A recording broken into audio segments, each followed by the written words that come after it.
sebelum itu kita ngopi dulu, bray.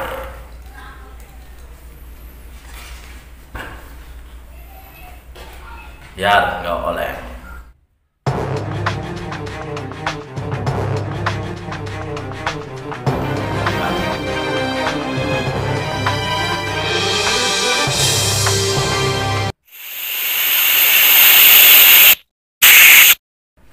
Assalamualaikum warahmatullahi wabarakatuh. Ketemu lagi dengan saya Muhammad Aan Anwarudin di channel YouTube Pedang Golok Nusantara.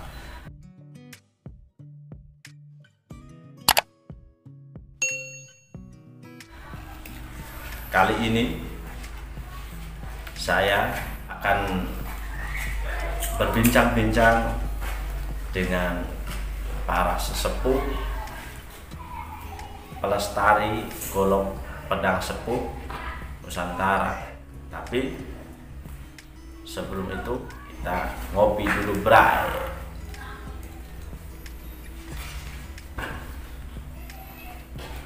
Biar nggak oleng. Oke sahabat-sahabat, kali ini kita akan berbincang-bincang dengan tamu kita yang luar biasa, pelestari pedang golok sepuh Nusantara, dan beliau juga sangat menguasai soal golok sepuh dan pedang sepuh. Dan kali ini sangat menarik sahabat-sahabat, karena beberapa minggu yang lalu kita dihebohkan dengan kembalinya keris Pangeran Diponegoro. Dan kita tahu sahabat-sahabat, kalau Pangeran Diponegoro pada saat melakukan peperangan terhadap kolonial pada saat itu, Pangeran Diponegoro menggunakan pedang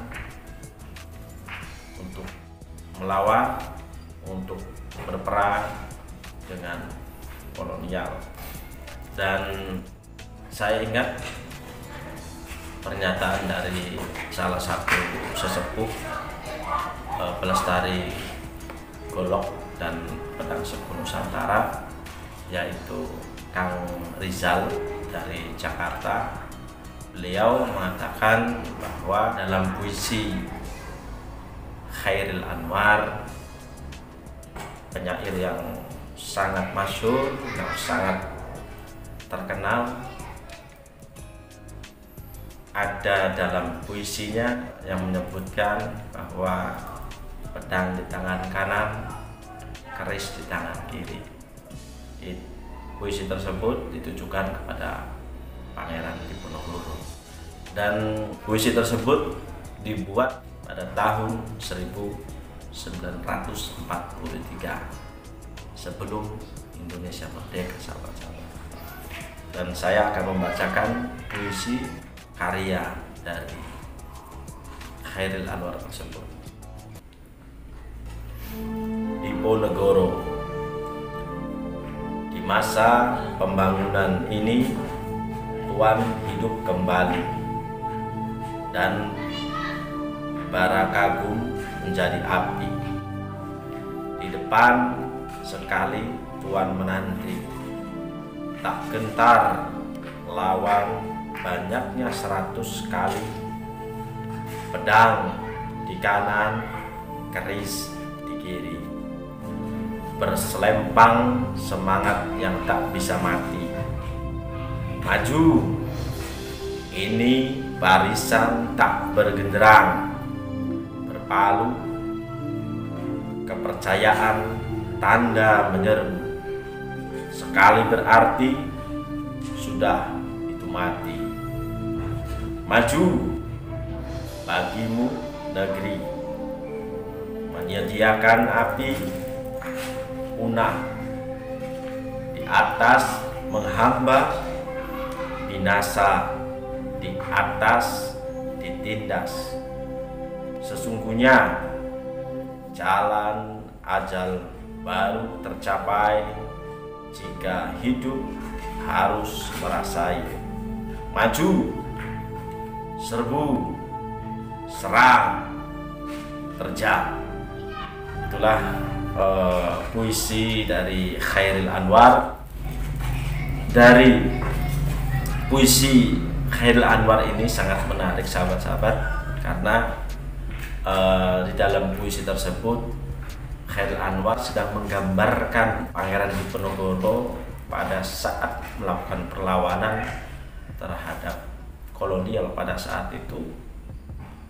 Chairil Anwar menyebutkan bahwa pedang di tangan kanan, keris di tangan kiri. Artinya pada saat itu Pangeran Diponegoro menggunakan pedang untuk berperang, untuk melawan kolonial.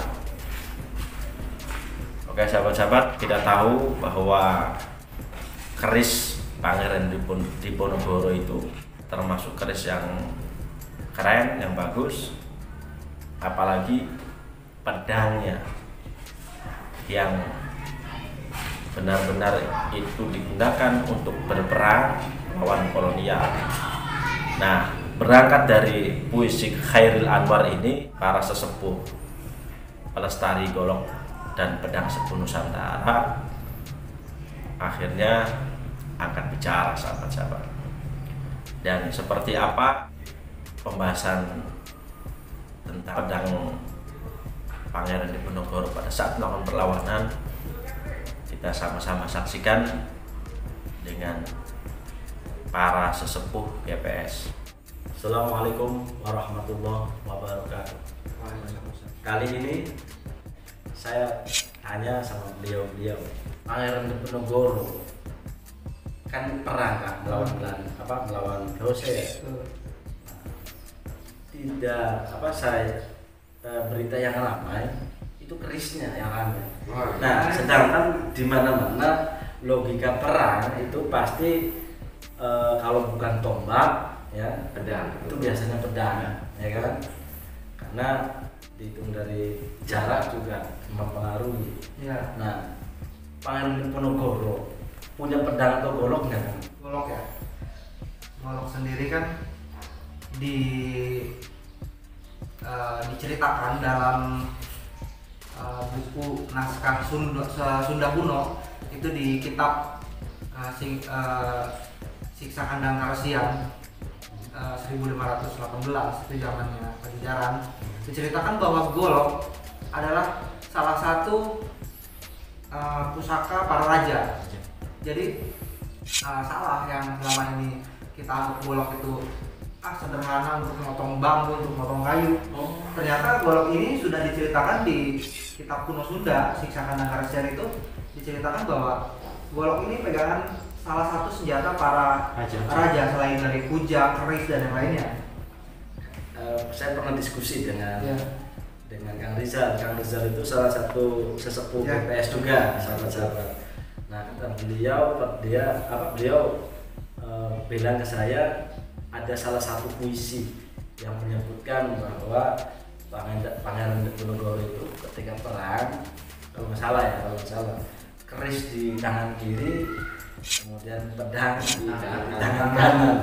Nah, kalau cerita itu benar, pedangnya seperti apa? Kok yang ramai cuma keris aja kan? Keris itu secara fungsional itu bukan senjata perang, Kang, itu senjata tikam. Senjata terakhir itu ya. Jadi secara fungsional pun keris tidak cocok dipakai untuk berperang. Ini pendapat saya dan pendapat teman-teman yang lain. Berbeda dengan pedang atau golok. Kalau pedang dan golok itu kan memang fungsinya untuk tempur. Jadi pikiran saya keris Pangeran Diponegoro itu untuk agemannya dia. Dia bertarung menggunakan senjata lain. Tetap pedang. Betul, pedang, tombak atau golok. Dia pasti menggunakan itu. Teman-teman GPS ada rencana mau tanya nggak nih ke Raja Belanda?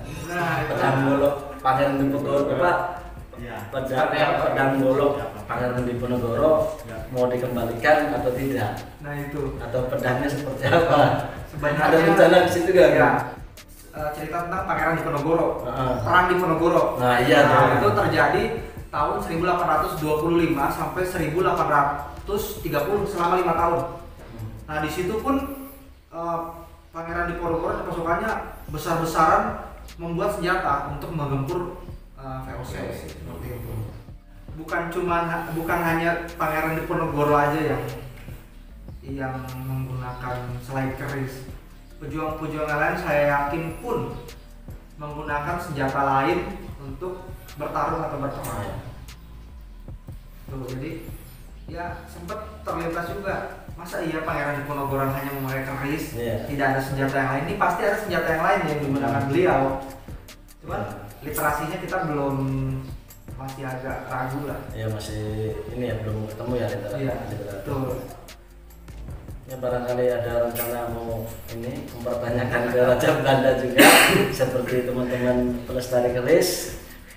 Mungkin abang ini jago nih. Abang ini ada rencana ya Kancong untuk mempertanyakan ke pemerintah Indonesia dan kerajaan Raja Belanda nih. Mumpung ada di sini nih Kancong. Saya bingung ya. Kan kerisnya udah dibalikin. Kalau saya punya nomor telepon aja. Pedang goloknya mau ditanyakan nggak ini sama Kita kan para pelestari GPS nih untuk masalah pedang atau goloknya Pangeran Diponegoro pada saat itu masih pertanyakan itu seperti apa Nah pertanyaannya apakah pada saat itu Pangeran Diponegoro membawa pedang atau enggak? Kalau presiden sudah pasti selalu ada di fotonya tuh. Tapi pedang atau ini itu kan masih sama, bukan berarti sama itu dia tidak membawa pusaka yang lain. Bisa kata Kang Rizal itu ada salah satu puisi benar yang menyebutkan tangan kiri Pangeran Diponegoro itu memegang keris, artinya di sini. Nah, kemudian tangan kanan adalah pedang. Teman-teman kan kalau pelestari keris nih sudah berhasil nih menarik kerisnya Pangeran Diponegoro. Nah, ada rencana tidak untuk mengupayakan mengembalikan wujudnya aja kita kan belum tahu wujudnya apa. Kudu bikin karena kerisnya Pangeran Diponegoro juga masih menjadi polemik. Ya. Yang diceritakan seperti ini yang dikeluarkan seperti apa? Nah, gini kan, rencananya kan ada 1.500 barang yang akan dikembalikan Belanda ke Indonesia. Iya. Mudah-mudahan ada barang berupa senjata golok, pedang, dan di situ ada keterangannya. Nah itu nanti kita coba cari tahu barang apa aja yang akan kembali dari situ. Semakin menarik sahabat-sahabat. Jadi bukan hanya keris Pangeran Diponegoro ada 1.500 oleh Pangeran Diponegoro, tapi keyakinan dari para sesepuh GPS, para pelestari golok pedang sepuh Nusantara ini juga akan sepertinya akan mengupayakan, akan mempertanyakan pedang yang digunakan oleh Pangeran Diponegoro pada saat melawan VOC atau Belanda seperti apa. Nanti sepertinya para GPS ini akan menelusuri dan akan meminta. Oke sahabat-sahabat, tadi pembahasan sangat menarik sekali. Kata Kang Teguh bahwa Pangeran Diponegoro ketika melakukan perlawanan sepakat dengan yang ada di puisi Khairil Anwar bahwa Pangeran Diponegoro ketika perang melawan kolonial menggunakan sebilah pedang, dan Kang Teguh berharap dan meminta kepada pemerintah Indonesia, juga meminta kepada Raja Belanda agar segera mengembalikan pedang Pangeran Diponegoro.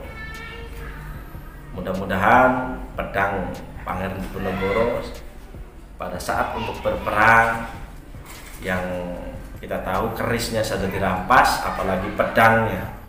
Oke sahabat-sahabat, tonton terus channel YouTube Pedang Golok Nusantara, karena kita akan mengabarkan, akan menjelaskan, akan mengenalkan varian-varian golok, informasi-informasi tentang pedang golok Nusantara. Jangan lupa like dan subscribe. Sekian, salam budaya, salam lestari. Assalamualaikum warahmatullahi wabarakatuh.